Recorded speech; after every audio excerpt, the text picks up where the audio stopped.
经常呢，在后台的私信当中，有朋友会问我，我这个城市的房价到底怎么走？下半年会涨还是会跌？明年还适不适合买房子？说明一个问题，说明呢，他对这个房价的涨或跌没有什么依据，或者说没有什么见解。那么怎么办呢？今天我们就这个话题呢，具体来聊一聊，如何去判断一个城市的房价到底是涨还是跌，我们什么时候下手买房子。如果大家有什么不同的意见呢，都可以在评论区进行留言互动。那么判断一个城市的房价是涨是跌呢，我们要从4个方面来进行分析它。首先第一点呢，就是我们要分析这个城市的地价走向。什么意思呢？我们要搞清楚呢房价的一个基本逻辑就是地价所决定的。土地财政呢是作为地方政府财政收入的大头，很多地方政府呢都会把自己没有规划或者说空置的土地呢拿来进行拍卖，主要呢是给开发商进行拍卖。那么这个时候地价是由地方政府说了算的。那么你可以想象一下，当开发商拿到了地以后付出的这叫地价成本，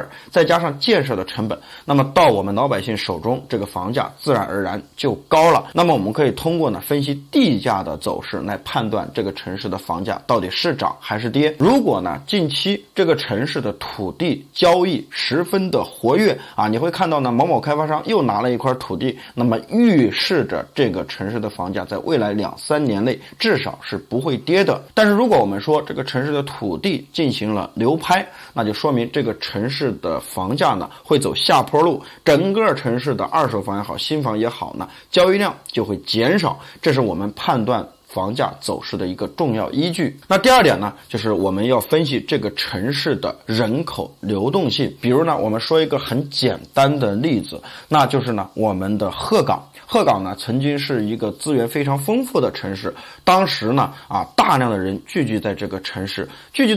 以后呢，就有了住房的需求。当然，当时的房产交易量是很高的，房价呢也是在一个平均值，房价呢也维持在一个稳定。但是最后呢，随着这个资源慢慢的枯竭大量的人开始撤离这里，到外地去发展，房子呢就出现了空置。所以我们在鹤岗的话呢，可以买到5万块钱一套的房子，也可以买到呢30万、40万甚至50万一套的房子。那就说明了一个问题，人口的流动对于房价的影响是非常大的。所以呢，你要看一个城市的房价未来会怎么样去走呢，你就要看这个城市的人口流动问题，这个是很容易查到的。每一年这个城市流出了多少人，流入了多少人我们都可以一目了然。当一个城市连续几年人口一直不断的增加，一直在流入，那么预示着接下来几年这个房价会持续不断的走高。人们到了这里呢，一部分会选择租房，但是大部分觉得这个城市好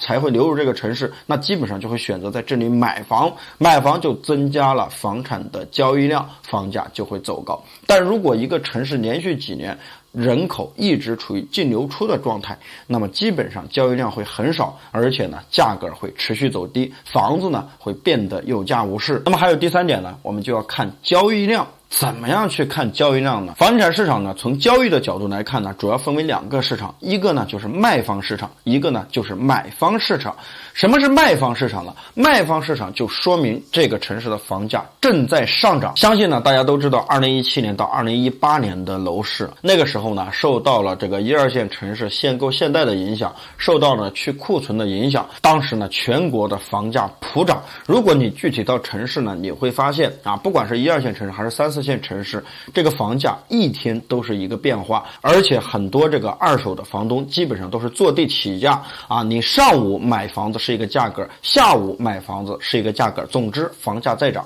这就是我们所说的卖方市场，由卖方来主导价格。那么这个时候呢，很多人就会马上买房，因为我们买房的一个规律呢，就是买涨不买跌。所以当房子进入卖方市场的时候，那么房价预示呢肯定是会涨的。但什么是买方市场呢？就像我们现在的状况，就是很多人在卖房子，但是房子呢又变得有价无市，而且呢不管是从政府的角度来说，还是从金融的角度来说都给予了大量的扶持和补贴意味着呢大量的人在进行观望，没有出手买房子。那么这个时候房价是处于下行的阶段很多人呢不愿意出手买房子。所以呢，如果你看清了一个城市是买方市场还是卖方市场，就很轻易的能够判断现在当下这个城市的房价到底是看涨还是看跌。那么还有第4点呢，我们要看中介的数量中介呢，作为我们在买房子交易当中不可或缺的一个环节，我们呢要看它的数量问题。而且呢，中介的门槛是比较低的，基本上呢就是你的头脑清晰你的口齿没有问题的话，都可以呢从事二手房或者新房的销售。而且呢，目前整个房地产市场呢，对于这个房产中介的要求并不高基本上没有学历要求也没有呢年龄的限制，所以呢导致了大量的人去从事这个行业。当房价涨的时候，你会发现在这个城市的大大小小的角落，到处都充满了房产中介门店。而我们说呢，开一个房产中介门店成本是最低的，基本上呢几万块钱就可以搞定简单的注个册买几台电脑，买几个桌子，这个房产中介公司就开起来了。而且呢，在离场的时候就是空转基本上呢也赔不了。当房价涨的时候呢，房价交易量上去的时候，那么房产中介这个佣金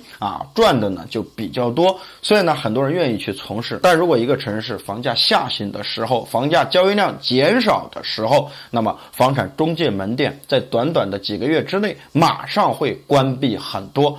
房产中介呢马上进行转行，进行无缝对接。所以我们看一个城市的这个房产中介数量，那基本上呢就能够判断这个城市的房价走势。好了，今天的视频呢就讲到这里了，我们下期视频再见，拜拜。